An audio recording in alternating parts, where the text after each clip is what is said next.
안녕하세요. 자, 오늘 형소법은요, 신품모 15회, 11회에 있는 법원의 관할 관련된 문제 한번 볼게요. 자, 1번에 소말리아 해적인 피고인들 등이 공해상에서 대한민국 해운회사가 운항 중인 선박을 납치해서 대한민국 국민인 선원 등에게 해상 강도 등 범행을 저질렀다는 내용으로 국군 청해부대에 의해서 체포 이송되어서 국내 수사관에 인도가 됐습니다. 그래서 구속 기소가 됐을 때 토지 관할이 인정되느냐? 우리 토지 관할은 현재지가 토지 관할이 될 수 있는데, 이렇게 적법하게 체포돼 가지고 연행된 거, 그래서 적법하게 체포해서 연행된 것도 현재지로 볼 수 있다. 따라서 우리나라가 적법한 현재지이기 때문에 국내 법원에 토지 관할이 있다, 이겁니다. 그다음 2번에 사물 관할을 달리하는 수개의 관련 항소 사건이 각각 고등법원과 지방법원 합의부에 계속되면 고등법원이 결정으로죠. 자, 우리 관할의 병합 관할을 따질 때 사물 관할을 가지고 따지죠. 사물이 다르면 병합 관할, 누구에게 권한이 있느냐? 이건 합의부에게 있죠. 병합 관할의 문제고, 그럼 어떻게 합치느냐? 병합 심리죠.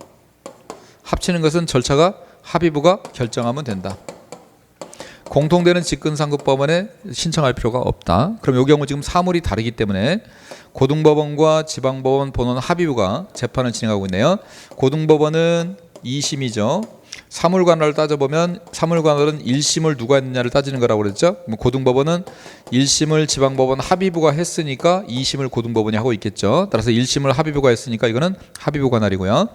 지방법원 본원 합의부도 이것도 2심 사건인데, 자, 1심을 단독 판사가 했기 때문에 2심을 지방법원이 아직도 하고 있겠죠. 그럼 이거는 1심을 단독 판사가 했으니까 단독 판사 관할입니다. 그러면 합의부 관할과 단독 판사 관할, 사물이 다릅니다. 사물이 다르면 합의부 관할 법원, 이 고등법원이 병합 관할 권한을 가지고요. 고등법원이 그냥 결정하면 되죠. 그래서 고등법원이 결정으로 병합해서 심리할 수 있다, 이렇게 나오는 거예요.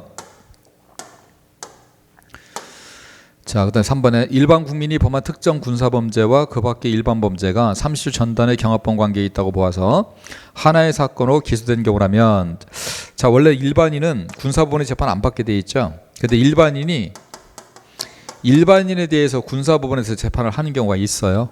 그걸 특정 군사범죄라고 하는데, 특히 군용물 절도죄 같은 거, 군대에서 뭘 훔쳐가 버렸습니다. 그럼 이거는 일반인임에도 불구하고 군사법원에서 재판을 합니다. 자, 이런 경우가 있다는 겁니다. 자, 그러면 어떤 A라는 사람이 군용물을 훔쳤고요. 그 다음에 일반 사건이 있다고 쳐보세요. 문서를 위조했습니다. 그럼 이 사람은 처벌을 어떻게 받냐면요, 요거는 당연히 일반 법원에서 재판을 받아야 됩니다. 근데 이 군용물 절도죄는 일반인이라고 하더라도 군사법원 재판을 받기 때문에 이건 군사법원에서 재판을 해야 됩니다. 그러다 보니까 하나는 군사법원, 하나는 일반법원, 이렇게 재판을 받아야 돼요. 근데 이걸 검사가 두 개를 묶어가지고 군사법원에 공소를 제기해버리면 어떻게 됐을까요? 자, 이걸 군사법원에 공소를 제기하게 되면 이 군사법원은 이 사건을 할 수 있냐? 이 사건 못합니다. 군사법원은 이 사건만 할 수 있다는 겁니다. 군용물 절도 사건만. 또 마찬가지로 이거를 만약에 검사가 두 개를 다 일반 법원에 공소를 제기해버리면 어떻게 되느냐? 마찬가지입니다. 일반 법원은 이 사건밖에 못합니다. 이 사건은 못하는 겁니다. 자, 결국 뭐냐면 아무리 범인이 한 사람이라고 해도 군사법원이 담당하는 사건과 일반 법원이 담당하는 사건을 같이 할 수 없다는 거예요. 이렇게 나눠서 해야 된다는 뜻입니다. 그래서 지금 보면 하나의 사건으로 기소가 됐다고 하더라도 그 특정 군사범죄에 대해서 일반 법원은 이걸 재판권을 행사할 수가 없어요. 요거는 군사법원에서 해야 됩니다. 그거 좀 알아두시고, 그다음에 관할 위반의 재판이 법률에 위반됨을 이유로 원심 판결을 파기할 때네요. 자, 이 관할 위반이라는 걸 체크하시고요. 관할의 위반이 법률의 위반이랍니다. 그러면 파기를 하고 나서 뭘 해야 되냐면 환송을 하도록 되어 있습니다. 자, 관할 위반의 재판이 법률의 위반일 때 왜 환송을 할까요? 이건 봐보세요. 1심에서요, 공소기각이라든지 관할 위반 재판을 했다고 쳐봅시다. 그래서 2심으로 올라갔습니다. 이렇게 2심에서 봤더니 여기 잘못됐어요.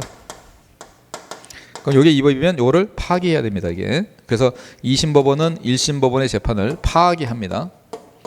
파기를 하고 그 다음에 이제 이걸 어떻게 할 것이냐의 문제인데, 파기하고는 파기 자판이 있고 파기 환송이 있고 파기 이송이 있는데 얘는 환송을 해야 됩니다.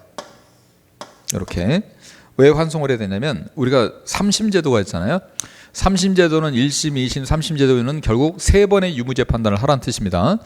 3번의 유무죄 판단을 해야 되는데 1심에서 공소기각 판결과 관할위반 판결이 나왔죠. 자, 요거는 유무죄 판단을 전혀 하지 않았습니다. 유무죄 판단을 전혀 하지 않았는데 2심에서 파기하고 자판을 해버리면요, 2심은 유무죄 판단하죠. 근데 1심은 유무죄 판단 안 한 겁니다. 그럼 3심 제도인데도 불구하고 유무죄 판단을 2심과 3심밖에 못하는, 2번밖에 못하는 경우가 생겨요. 그럼 어떻게 되냐면 너도 유무죄 판단을 한번 해야지라고 해서 이렇게 돌려보내야 돼요.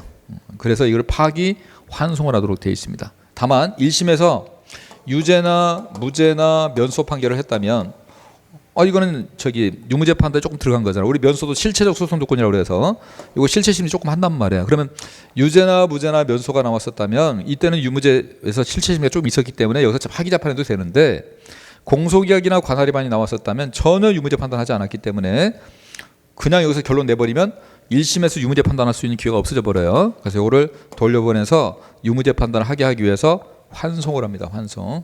이렇게 하시면 돼요. 자, 그래서 우리 문제에서는요 3번이 틀렸죠. 우리 일반 국민이 범한 특정 군사범죄에 대해서 요거를 군사법원에서 재판을 하도록 되어 있는데, 그렇게 일반 범죄가 있다면 요거는 일반 법원이 해야 됩니다. 따로 나눠서 해야 된다는 뜻이에요. 아무리 같은 사람이 죄를 졌다고 해도 군사법원이 이 사건 못하고 일반 범죄 못하고요, 일반 법원이 요 군사범죄 사건 못합니다. 그거 못한다는 거 아시면 돼요. 그래서 재판권을 행사할 수 있다 그러면 틀립니다. 그래서 답은 3번입니다. 자, 수고했습니다.